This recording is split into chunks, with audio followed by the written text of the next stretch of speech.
Oh.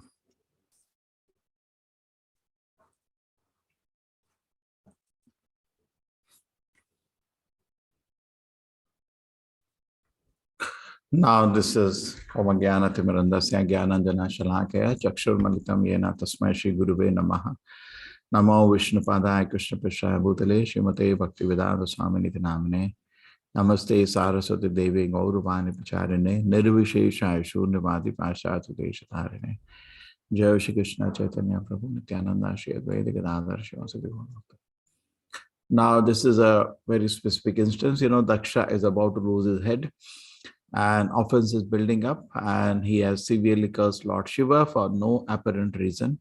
Now today Shiva will justify that also, that there was no mistake on his part. And then there was cursing and counter cursing. We saw 2 days ago that how Brahmanas cursed. Well, first the Brahmanas are cursed that in Kali Yuga, the so-called birth Brahmanas will be more reduced to karma kandis and with no interest in spiritual life. And in the name of spiritual life, fill their bellies, that's all. And they will have no idea about spiritual world, mostly interested in heaven and hell. Okay, that's quite true. And they counter curse Lord Shiva followers that you become non-Vedic and just simply grow long hairs and smoke ganja, which is also true. The actually curses are acting now. Now, this all is over, and then yesterday we did, I think, 11 verses. We had that Shiva and Parvati, Shiva and Sati at this time. And Sati was requesting Lord Shiva that I want to go. So we saw the general female tendency that I want to decorate myself with the jewelry given by my father, because Lord Shiva has no interest in all this. He is spiritually absorbed, totally on samadhi on the Lord's lotus feet. So he has no interest on it, but she's pushing him, let me go, let me go. So we start from 12, and from today I'll try to do a chapter at a time in summary so that we learn something and we can do books like Bhagavatam, Chaitanya Charitamrita in this speed. If I go verse purport, that is for you to read. Okay. Oh, never born a blue-throated one, not only my relatives, but also other women dressed in nice clothes, decorated with ornaments, going there with their husbands and friends. Just see how their flocks of white airplanes have made the entire sky very beautiful. Look at it.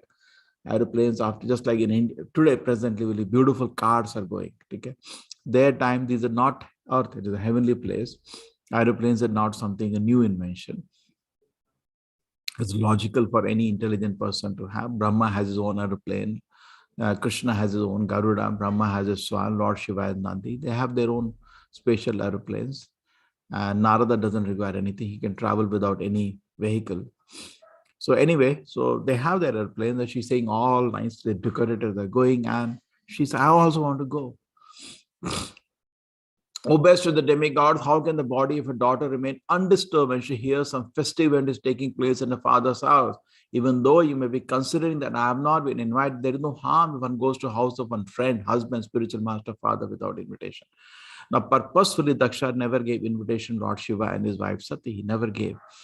But she said, you don't need invitation to go to your parents' house. So she has some point. Oh, immortal Shiva, please be kind towards me, fulfill my desire. You accepted me as half of your body. Please show kindness toward me and accept my request. Now, Rishi Ruvacha, the great sage Maitreya said, Lord Shiva, the deliverer of the hill Kailash, having been addressed by a deer, I replied smilingly. All that at the same time, you remembered the malicious, heart-piercing speeches delivered by Daksha before the guardians of the universal affair. Now, there is a lot of analysis by Srila Prabhupada on this purport, on that how could Lord Shiva be pierced by the speech of Daksha. So the point is that, there was a similar test sometimes done by Bhrigu Muni. He went to Brahma and, they wanted to determine who is the greatest personality. So he went to Brahma and he just neglected him. Brahma is his father. Like, my dear son, how are you? It's okay. Not looking at him. Brahma became furious and was about to curse him. So he went away from that place. He went to Lord Shiva and started arguing with him. You don't even dress yourself properly. He is also son of Brahma. So, in that way, they are brother. And Lord Shiva was so irritated by his, strong words. He was about to kill him. So he ran away from there. Then he went to Vishnu and hit on his chest. And Vishnu, hey, wait a minute. Your leg must be really hurt because the chest is very hard. So he analyzed, came back to the sages. Listen, let us analyze. I insulted Brahma just by gestures, not even by words. And he became so angry at me.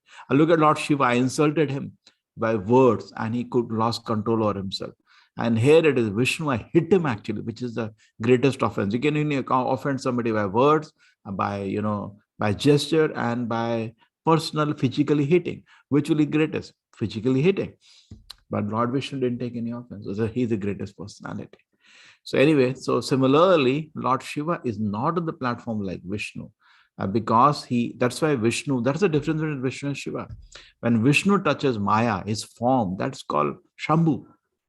It's not as pure as the Lord's form. So there will be some kind of perturbation because he's touching people of Tamoguna. He's the director of Tamoguna mode. It just touches him little. That's why there is a difference between Vishnu and Shiva. Vishnu doesn't touch metal energy at all. That's why he takes the form of Shiva to touch the metal energy, and he gives birth to all of us through the Durga. So therefore, he got hurt, and he was, otherwise, this is being analyzed by Acharya. He got hurt. Yeah, Lord doesn't get hurt, but not for Lord Shiva. That's what the analysis goes. Therefore, because Lord Shiva, although fully self-realized person, was in charge of material mode of ignorance, he felt sorrow. Okay? The spiritual world is different. There is no question of any sorrow. There is only happiness there. But Lord Shiva is such a complete, because he incarnation mode of ignorance, tamoguna is sometimes affected by the pleasure and pain of the material world. Affected by the pleasure and pain. Okay? That's the point here. Okay, addressed by Vice, actually, whatever it is, he's a topmost of Vaishnavas, but he's not Vishnu, therefore he gets affected. And there was a discussion, and he's smiling. He's a great Vaishnava. He's not, trying to convince his wife because he knows calamity will happen if she goes. So he tries to convince, and still when he's talking, he's remembering the sharp, harsh words of Daksha for no reason. And he's now going to justify that actually there was nothing wrong which I did. The great Lord said, my dear beautiful wife, you have said that one may go to friend's house without being invited. Okay, that's true. That's fine. But that is true provided such a friend does not find fault with the guest because of the bodily identification and thus cause pain. Okay, you are saying we can go to the friend's house. Okay, I do agree to it. We can go without invitation. Yes, but not that the friend blasphemes you. Then it leads. Although the six qualities, education, austerity, wealth, beauty, youth, heritage, are for the highly elevated, one who's proud of possessing them becomes blind, and thus it loses his good sense and cannot appreciate the glories of the great personality. So, okay, this is great to be, highly educated, to be austere, to have wealth, have beauty, youth, heritage. But if you become proud of them, then you go crazy. Okay? Then you should not, it's good to have all this thing, but don't become proud just because you have that. Okay, that Prabhupada gives an example in the purport of a serpent. And a serpent has a jewel on his head, doesn't make him any less dangerous. It's as dangerous or more dangerous. One should not go to anyone's house, even on consideration of being a relative or a friend, when the man is disturbed in his mind and looks upon the guest with the raised eyebrows and angry eyes. So we should not go. If you are received like that anyway, we should not go. Even if it's a friend or a relative, there is a reason for that. If one is hurt by arrows of an enemy, one is not aggrieved or when hurt, cut by the unkind words of a relative. So suppose enemy attacks you or a dog barks at you, you don't get shocked. But if a gentleman whom you respected so much gives some unkind word, it is unbearable, particularly coming from a friend or a relative. You may commit suicide, can't bear the sharp words from a friend or a relative. So he's actually correct analysis. That's what is going to happen. My dear white complexion wives, he's encouraging her. She's definitely very beautiful. It is clear that many of the daughters of Daksha, you are his pet because she was the youngest. Yet he will not be honored because he has seen Daksha's personality. You will not be honored by him because of your being my wife. He's so wild at me for no reason. Rather, you will be sorry that you're connected to me. One who is conducted a false ego is always distressed, both mentally and sensually, cannot tolerate the opulence of a self-realized person. So Daksha, being in this condition, being ahankara and pride, unsatisfied, dissatisfied, crazy, as that person mentally and sensually is disturbed in this way, We cannot appreciate the opulence of a self-realized person. Rather, they get envious. We had a devotee or the doctor, and always you're smiling because he is chanting his 16 round. And his boss got envious of it. Why are you smiling all the time? Being unable to rise to the standard of self-realization, envy such person as much as demons envy the Supreme Personality God. They start envying devotees, which is not good. My dear wives, certainly friends and relatives, after mutual greeting, by sending or welcoming one another, offer, but these by offering obeisance, that's what happened. Friends and relatives show affection, they rise up, they offer love. But those who are elevated transcendental platform, being intelligent, offers a respect to super soul, which is sitting within the body, not to the person identifies with the body. He's explaining himself that actually what happened in the Daksha incident.